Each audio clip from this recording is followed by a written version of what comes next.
A quote by Einstein to get us going. Essential is to get rid of deeply rooted prejudices that we often repeat without examining them.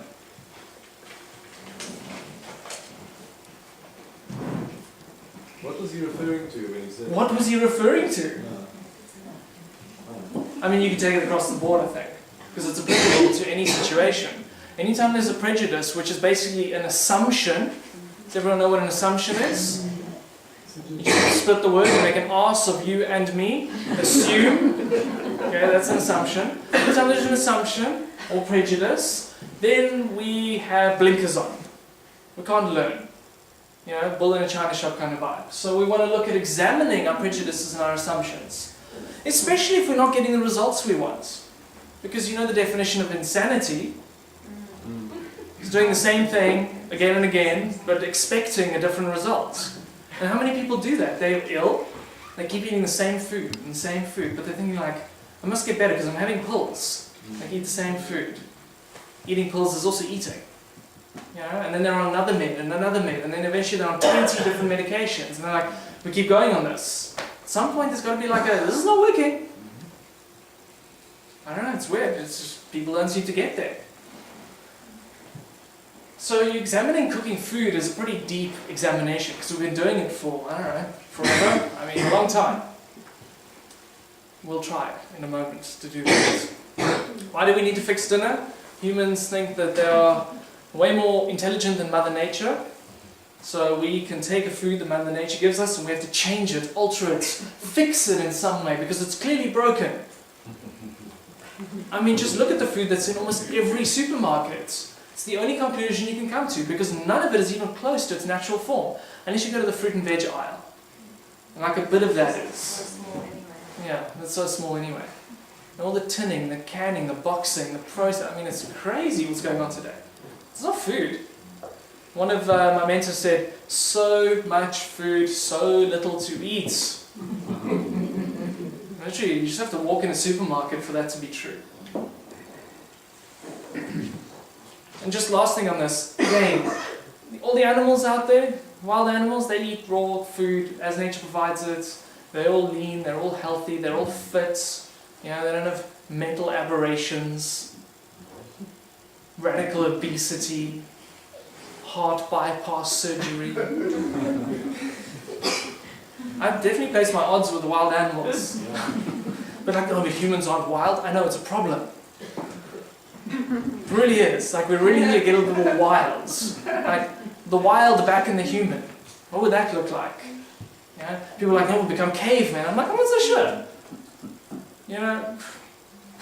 Peter, what about all that talk about the paleo diet? Paleo diet is at least a great step in the right direction. It's going, let's look at our Paleolithic period, which was one of the biggest periods in human history, and what were we eating? There was no agriculture, firstly. When you take agricultural foods out of the mix, what are you left with? Wild, foraged foods, greens, grasses, nuts, seeds, fruits that you might find, and obviously some animal foods because you would be hunting. But it would all be wild, which is always the highest nutrient density. It's always freshly picked because you're missioning, finding the stuff. It's not stored, it's not preserved. So the paleo diet is a really good step in the right direction. Look, raw meat can be radically dangerous. I'll just put that straight out there. Because the way animals are farmed today, you get all sorts of weird stuff. Not even mentioning the parasite problem. So you've got to be very careful about consuming raw meat. But it's possible. What about raw sushi? The raw salmon and sushi? Very similar thing. I mean, anytime you're looking at animal foods, they are higher up on the food chain than plant foods. So they have far more potential for toxins, chemicals, parasites, all that kind of stuff. So we're going to be conscious that your animal food choices need to be made far more carefully than your plant food choices. Because they're just concentrators. That's what they do. So it's going to be wild and or free range and or certified organic. Like, you just cannot take the risk on buying conventional animal food. It's just not worth it. You absolutely will get a massive dose of pesticides and other toxins. So the same kind of thing with fish, you know. When was it caught? Where was it caught? Was it farmed? What were they feeding it? Were there chemicals added in preserving it? I mean, there's a whole bunch of stuff. Mercury. Mercury content, was it a big fish or a little fish? It was a big fish, it's eaten a lot of little fish. You know, the little fish had mercury, the algae had very little mercury, because it's at the bottom of the food chain. So I go to the algae. And it's just safer. Okay. You certainly won't miss out on anything. So what is cooked food? What is raw food? Raw food is not necessarily cold food. So in Rawlicious we talk about the different types of cooking. If you think of the water that comes out of your hot water tap, it can burn your finger. It's probably at around 55 degrees Celsius. And we think, that's not so bad, 55, it can burn you. So when we talk about 47 degrees being a kind of a boundary between raw and cooked, that's pretty hot. When you have 47 degree food, you're going to like eat it slowly, because it's hot. You know, a few degrees further at 55 and you're looking at burning yourself. So the things that we use for cooking, the devices we use for cooking, have put us into this idea that superheat is the way to go. Because 100 is pretty hot, and 120, 160, 180, 220 is obscenely hot. I mean, why should we ever have to heat things to that degree? So what we look at is below 47 is totally raw. Pretty much all the nutrients are intact. I say pretty much because the minute you pick something, you start losing nutritional value. Again, not a lot, but certainly some. Around 100 degrees, you're looking at nutrient loss. Not even that much, depending on the source, between 20% and 50% of nutrients are lost, up to 100. And then if you go over 100, and especially over 120, you start forming poisons and toxins in the food. You know, so that's the part of the puzzle that we need to look at more carefully. So it's not about cooking, it's about high temperature cooking that's causing the issues. So what happens when we cook food? I'm just going to run through the list quick. They're all in the book and on the DVD. All your enzymes are destroyed. Enzymes are about longevity. All of your, well, half of your B vitamins are destroyed. Up to 96% of B1 and B12 are destroyed. This is why B12 deficiency is becoming an epidemic. At least half of meat eaters are deficient, and at least 70 to 80% of vegan vegetarians are deficient in B12. That's one of the reasons for that is bacterial levels are dropping off. Hypercleanliness, we don't get bacteria from water anymore, from food supply anymore. What else have we got? Up to 97% of folic acid is destroyed, 70 to 80% of vitamin C. Good fats are turned into bad fats, like trans fats and hydrogenated fats and rancid fats. So always choose raw oils, cold pressed. Just on the fats thing, because sometimes people ask me, all good about the raw, but this whole like plant-based thing, what's the story there? Because if you look at the research, some of the healthiest, or one of the healthiest communities in the world were the Inuits. And they lived off blubber, animal protein, almost no fruit, vegetables, plant foods of any kind were in their traditional diet. Look, it's completely changed now because they've brought in all junk foods, and now most of them are alcoholics, and it's quite shocking what's happened there. But the original diet, Weston A. Price did research on this when junk food was being introduced. And he found actually they had really good jaw structures, great teeth, great health, no cardiovascular disease. What was going on? They were eating their blubber raw. As soon as you cook the blubber, all the diseases come in. Wow. So that's interesting. Max Planck Institute for Nutritional Research found that if you cook protein, you lose up to half of the bioavailability of the protein. So basically just chuck away half the protein. You know, that's a similar thing to what obviously would have happened with the Inuits. They were eating their protein raw, they got access to all of it. As soon as you cook it, you start breaking it down and destroying it.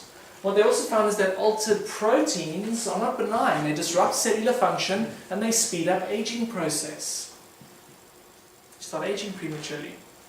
Stockholm University found that when you cooked carbohydrates, a known human carcinogen called acrylamide is formed.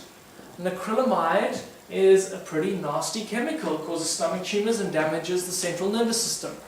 When they first released this research in early 2000s, there was a major uproar because they found there were samples of chips, deep fried chips, they were coming in with levels of 500 times more acrylamide than what would be allowed in drinking water to be safe to drink.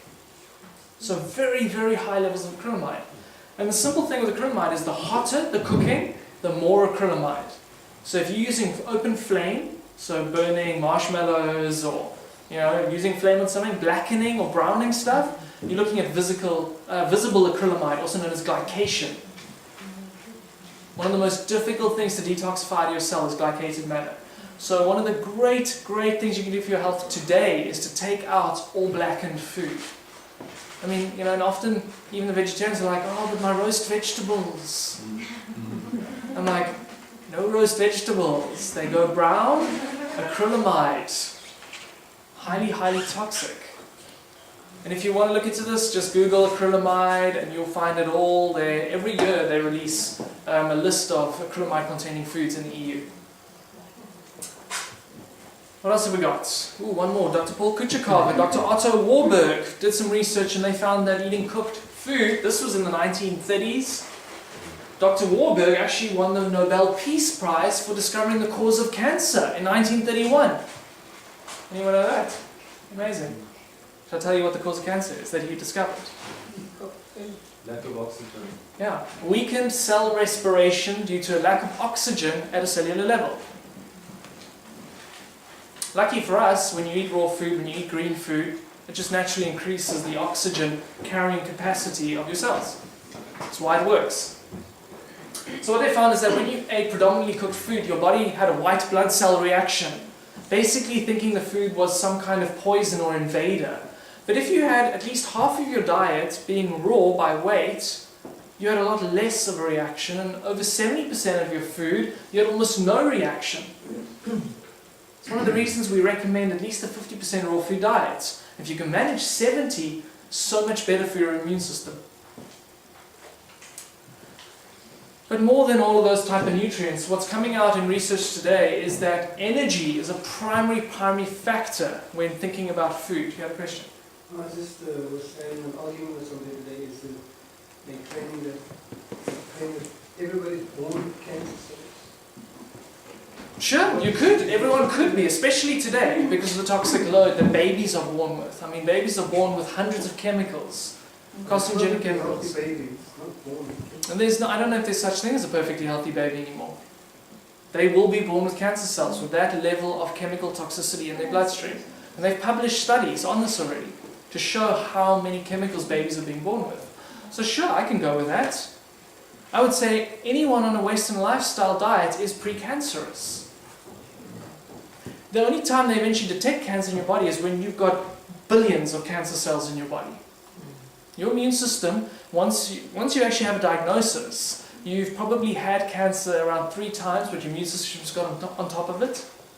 So for sure, I could go with that. We're living in a pretty crazy time. So we look at the energy. Cooking food. It's natural that somebody is born with cancer. No, of course not. It's totally unnatural.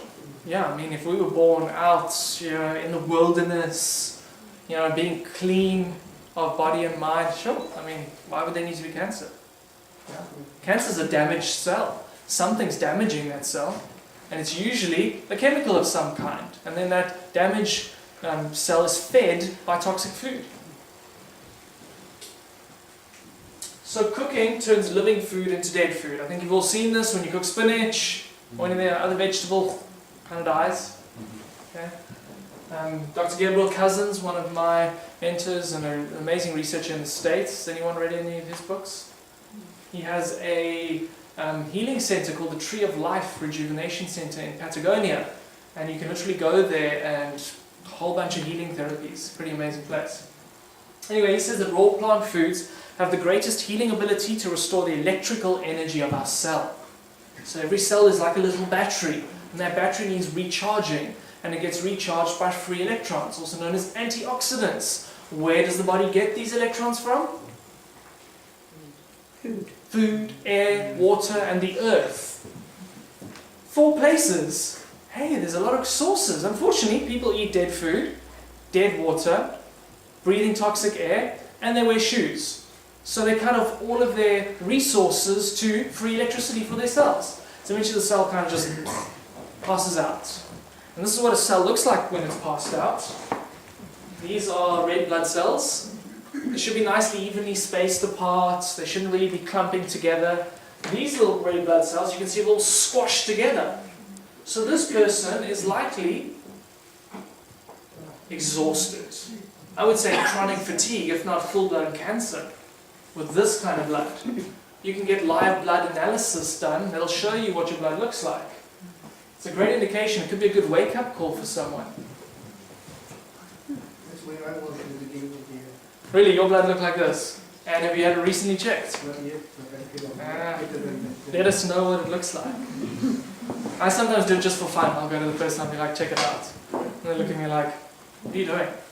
I'm like, green juice! There's another reason why we want to eat more raw food. This is Kirlian photography. Kirlian photography was developed in Russia during the Cold War. It is a way of photographing an electromagnetic energy that we normally can't see with our eyes. So in this picture you've got a completely raw tomato and a slightly cooked tomato. And you can see that energetically there are big gaps forming. And this one's only slightly cooked. But what about the lycopene? There's more bioavailability of lycopene in this tomato than that one. So what do you want, the lycopene or the energy? The lycopene. Luckily, if you eat goji berries and organic tomatoes, you get way more lycopene anyway. So what do you actually need lycopene for? It's an antioxidant. Okay, so So are you saying there's more lycopene in the right hand one than left? well, this is just one of the things that one research study found, is that mildly cooking tomatoes increases the bioavailability of the lycopene. So often it's one of the reasons people suggest eating raw food is not a good idea. I'm like, alright, well then cook your tomatoes. Okay, and eat everything else raw. What about sun-dried tomatoes? I don't know, I mean I haven't seen any research, but sun-dried stuff, well, we've got a lot of sun-dried foods, they usually have their energy intact. So there's a German study on biophoton energy. If you want to look into it, it's a doctor by the name of Dr. Pop. He's done the research on this. And biophoton means living light. So what they discovered is that anything that's alive releases light, photons of light. So they invented a machine that could measure single photons of light coming off of living things. So they looked at people who had different diets, and they found that newborn babies had on average 46,000 units of this energy coming off of them. A junk food eater had on average 1,000 units coming off of them. Ouch! I mean, it's kind of not surprising. All you have to do is look at the queue at McDonald's or KFC.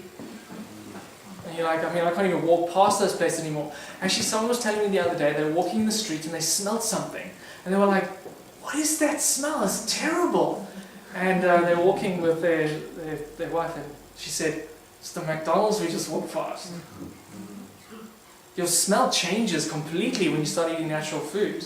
Your taste buds change completely when you start eating natural food. When you get off excitotoxins, when you get off highly stimulating food, that stuff just tastes bizarre. That's why you can't do it anymore. Like, I don't eat this way because I have this mental thing of I have to eat this way. I eat this way because I can't eat the other stuff anymore. Like, it makes me ill. Does that mean I'm oversensitive? No, I just think I'm normal sensitive now. I think everyone else is just dumbed out. Which is exactly what the food is designed to do, dumb you out. So you can really choose, dumb out, sensitive, dumb out, sensitive. I mean, look, there could be a possibility that dumb out could work in certain situations. You know, if you go traveling, you don't have access to good food, and you're on a really clean diet, being sick all the time on holiday sucks. So maybe you want to toxify yourself up until you go away. I mean, I think that's a bad idea. I would prefer to just make sure I have good food wherever I go. As far as I'm concerned, where there's a will, there's a way. You can make it happen. You just got to think out of the box. Anyway, let's carry on. Organic vegan eaters had 23,000 units of this energy, so they had a little bit more. Which is kind of expected. Organic food is more energetic food. Live foodists had 83,000 units on average. That's impressive because it's almost double a newborn baby. Sure. So the idea that you have to like crawl into your grave, having lost your ability to go to the toilet yourself, and you've lost the ability to remember your name or anyone's name for that matter, with organs removed, it's insane. Totally is insane. That is a product of a twisted society based on disinformation. Our body should and can survive and thrive until old age. Absolutely. I mean, if you just look at how many, health, people are out there in their 80s and their 90s, still going strong. A good friend of mine is mid-late 70s, and I mean, she's radically fit. She's more fit than me. So we absolutely can get stronger and fitter and healthier, as opposed to weaker and more decrepit. Does live food just mean raw? Live food, technically, it's people who err on the side of sprouts and super fresh local food. They kind of stay a little bit away from dehydrated food, stored food, that kind of thing. Okay. So cooked and irradiated foods came in at 0 biophoton energy units. Nothing, no life force whatsoever, all dead. And you may be shocked to know that every single spice in the supermarket is irradiated. So that spice may still taste like a spice, but it's not giving you any energy. It's dead, dead, dead. That goes with high temperature cooking too, especially things like microwaves. Removes the energy completely. It's getting a bit bleak, eh? I think there's some good stuff coming. Just hang in there. But there's some more bleakness. So David Wolf reckons the digestion of cooked food takes more energy from the body than any other activity. That's quite a statement. And the Afrikaans language actually has a term for it. I mean, they don't use cooked, maybe they should, but they say magies vol oortjies too. And you eat a big, hearty cooked meal and you pass out. Who's experienced a big, hearty, raw meal and they wake up? Yeah? It's amazing. It's one of the reasons I loved raw food when I got into it. Because I always passed out after eating. And now I eat and I'm more awake. Great. Bonus. And you thought it was normal when that happened? Totally. You just think the body's digesting, it's doing work, it's totally normal. I mean, everyone else is tired too. If everyone else is tired, it must be normal. Crazy time when normal is abnormal. So what else have we got? Victoras Kulvinskas wrote a book, Survival into the 21st Century, and he reckoned that up to 80% of the nutritional value of food is lost. Now, that's quite a high number. 50 to 80% is, maybe in the ballpark. But if by deduction we can then say, we're eating the food for nutrients, and if we're losing the nutrients, we're wasting. Wasting energy to cook the food, wasting storage space for the food, wasting petrol buying the food by driving to the shop and back, wasting shop space, wasting farmland space. So I had someone else say this the other day. They said, if we had to go organic overnight, most of the population would starve. And I'm like, why? And they said, chemical agriculture has made it possible for so many people to be fed. I'm like, the waste that happens through the cooking and the damaging of food through the food supply is what's made the problems with nutrients being lost and with disease. So go organic and raw at the same time and you easily feed everyone. Easily. Doctors and nutritionists agree that the longevity principle is about decreasing your intake of calories. Less calories, longer life. The less you eat, the longer you live, so the more you can eat. In the past, if you ate less, you would starve. Today we have a technology, it's called raw foods, superfoods and herbalism. By bringing some of that technology into your lifestyle and diet, you can get access to high nutrient density foods that fill you up so you don't need to or want to eat anymore. Literally, I eat about half the calories I used to. I didn't lose any weight. If anything, I've gained muscle mass through exercise. I have more stamina, more flexibility. It's like half the calories. What's your opinion on the Douglas Graham viewpoint? The 80-10-10 diet, where he says you've got to up your calories, you've got to get most of them from carbohydrates. You've got to actually get 3,000 calories a day. The key thing to realize is that you can get it from carbs, you can get it from fat, you can even get it from protein. The macronutrients are all calorific, that's why they're macronutrients. He prefers carbs because he's more of a sugar burning system metabolically. Other people run better on fats because they're more fat burning system. So everyone's going to be different. That's why on the DVD you'll see I go into like kind of an 80-10-10 thing, but that could be 50%, 25-25. Some people are that low. Certainly carbs are easier for our body to get fuel from, but that doesn't mean to the exclusion of anything else. There is a balance and it's a personal one. So it really works for him. He also does a lot of exercise, so he needs the extra calories. If you don't do a lot of exercise, you don't need as many calories. In winter, you need more calories because you're cold and the body uses a lot of energy for heating. So perspective is always needed. And that's why any of the diets where all they're doing is they're shifting calories around or shifting the proportion of fats to carbs to protein, it's like the zone diet, that's 33, 33, 33. Atkins diet, 0, and whatever else. And so usually on any diet, they just remove one of the macronutrients. What we're saying here is they're all important. Just make sure you're getting clean sources of macronutrients. Just make sure that you're getting enough of the one that makes you feel the best. And so for me, I run quite well on fats. If I run just on sugars, I need to eat very often, I get jittery. Fats slow my metabolism down, slow burning of energy for me. Okay. So what else have we got? I was going to say you look at that. Thanks. Got my mother's genes. Slim body, slim frame. So this is just a picture of some of the books that I usually have out of one of our seminars. Why Raw? Because there are a lot of people from different walks of life, different perspectives saying a very similar thing. They're saying, don't destroy your food, eat nutrient-dense food. That's what they're saying. A lot of them are putting it under the raw food banner, but more and more people are saying raw is a perspective, and that perspective is one of less damage, more integrity. It's not about sell your stove. You could do that too, and be raw, but you also don't have to do that to be raw. That's where I'm kind of like this whole thing of like, are you 90% raw? Are you 95% raw? Are you 99%? 100%? Wow, guru. No, how many years have you been 100% raw? Like, seriously, you have way too much time on your hands. Everyone is different, everyone's at a different time in their life. You got to figure out yourself, you got to do what works for you.